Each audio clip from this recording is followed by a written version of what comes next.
अस्सलाम वालेकुम दोस्तों। ही तव्हां ॾिसो पिया त दानिस्तरवा जेको मंछर जो आहे उन खां कल्ह टे ॾींहं चोथों ॾींहं खां पोज़ीशन आस्ते आस्ते मटिजंदी पई वञे। कल्ह ऐं टे ॾींहं पाणी हिनखे छोलियूं पाए पियो क्रॉस करे, अॼु बिल्कुलु पाणी ओवरफ्लो पियो करे। इन जो मतिलबु आहे त जेको यूसुफ बाग खां कट लॻल आहे इन जो को फ़ाइदो न आहे। पोइ हिते मंछर जूं जेके पुलूं आहिनि उन्हनि पुलनि तां पाणी मथां ओवरटॉप करे पियो क्रॉस करे। MNV ड्रेन जे बंदनि में एॾी ताक़त न आहे जो हिन पाणीअ खे झलनि। ख़ुदारा दादू जोही मेहड़ ऐं उन्हनि जे अवाम ऐं इलाइक़नि ते रहम कयो वञे। मंछर खे कंहिं पाणीअ जे माहिर सां सलाह करे कट ॾिनी वञे।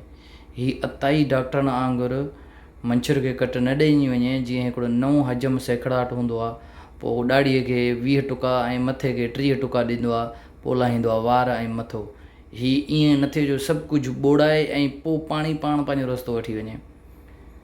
बंदनि ते ॾाढी ॾुखी सूरत हाल आहे। असां हिते मंछर ते ॾिसूं था पिया त हीअ पाणी तमामु ख़तरनाक सूरत हाल अख़्तियार कंदो पियो वञे ॾींहुं ब ॾींहुं। दादू जोही ऐं मेहड़ भान जे दोस्तनि खे गुज़ारिश आहे त वधि खां वधि बंदनि ते पाचिका कोडरूं ट्रूआ लकड़ा खणी अचनि। बंदनि जी तमामु सूरत नाज़ुक हाल आहे, तमामु नाज़ुक वक़्त मां पिया गुज़रनि हीअ इलाइक़ा। ख़ुदारा अचो पंहिंजे घरनि मां निकिरी अचो, होटलुनि मां घिटियुनि मां ओताकुनि मां निकिरी अचो, असांजो आवाज़ु ॿुधो।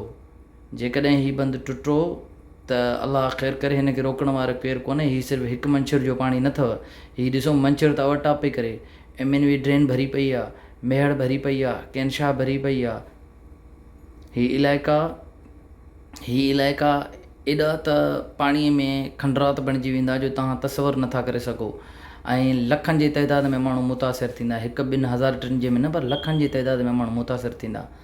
अचो, महिरबानी कयो, पंहिंजे बंदनि जी मालिकी कयो, कोडरुनि सां, बेलचनि सां, ट्रूअनि सां, पाचकनि सां अचो। मेहड़ जे रिंग बंद ऐं जोही जे रिंग बंद ते तमामु घणो सख़्तु प्रेशर आहे। अॼोकी राति MNV ड्रेन जे लाइ तमामु अहम आहे। बराए महिरबानी निकिरी अचो। हीउ ॾिसो त दानिस्तरवाह तो पाणी ओवरटॉप पियो करे।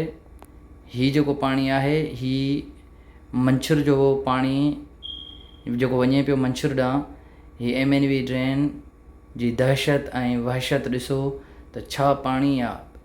दरिया थो पियो सम्झ में ॼण त अचे या त हीअ MNV ड्रेन आहे।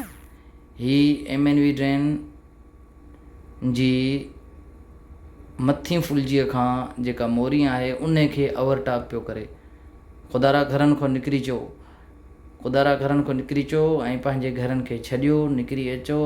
बंदनि ऐं पंहिंजे रिंग बंदनि शहरनि मां निकिरी अचे, हिते अची मालिकी कयो। बराए महिरबानी तव्हां निकिरी अचो। हीअ बंद एॾा मज़बूत कोन्हनि ठहियल जो तव्हां सभु चिपकूं आसरनि ते वेठा हो। हीअ कंहिं टेक्निकली माहिरनि ऐं इंजीनियरनि जा बंद कोन्हनि ठहियल, को हाई लेवल जी कंसल्टेंसी हिननि बंदनि खे सुपरवाइज़ कोन कयो आहे। हिननि बंदनि में तमामु वॾो प्रेशर आहे। पाणी हलणु त ॾिसो, पाणी जी छोली ॾिसो, पाणी जी रफ़्तार ॾिसो। बराए महिरबानी निकिरी अचो। पोइ हिते हीअ पाणी ॻंढियल अथव हमल डंड खां। हमल डंड, कंबर शहदाद कोट, लाड़काणो, वारह, बाड्रह, इहो पाणी यको ॻंढियल अथव। इहो न ॾिसिजो त हितां आहे। बराए महिरबानी हिकु थी गद्दी आवाज़ु उथारियो त मंछर खे सही जॻह तां कट अचे ऐं पंहिंजे बंदनि जी मालिकी कयो। महिरबानी।